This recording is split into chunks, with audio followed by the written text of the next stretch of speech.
పంచరంగ క్షేత్రాలు అనగా కావేరి నది ప్రవాహం వెంట ఉన్న 5 రంగనాథ స్వామి ఆలయాలు. ఈ 5 ఆలయాలన్నీ ఒకే రంగనాథ తత్వంతో పరస్పరం అనుసంధానమై ఉన్నాయి.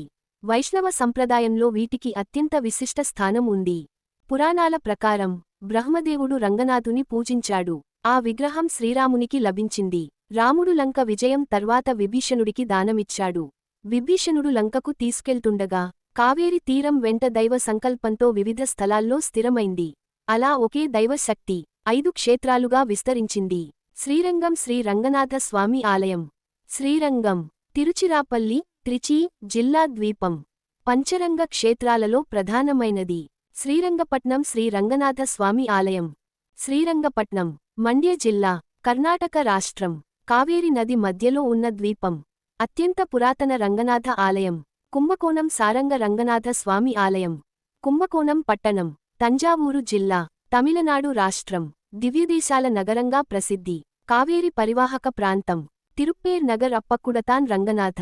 తిరుప్పేర్ నగర్, కోవిల్ కడై. తిరుచిరాపల్లి జిల్లా, తమిళనాడు రాష్ట్రం. కావేరి నది తీరానికి సమీపంలో భక్తవత్సలతకు ప్రతీకైన క్షేత్రం తిరువిత్తువకోత్తు ఆది రంగనాథ స్వామి ఆలయం. తిరువిత్తువకోత్తు పాలక్కాడు జిల్లా, కేరళ రాష్ట్రం. పంచరంగాలలో చివరి క్షేత్రం. మోక్షానికి సూచికగా భావిస్తారు.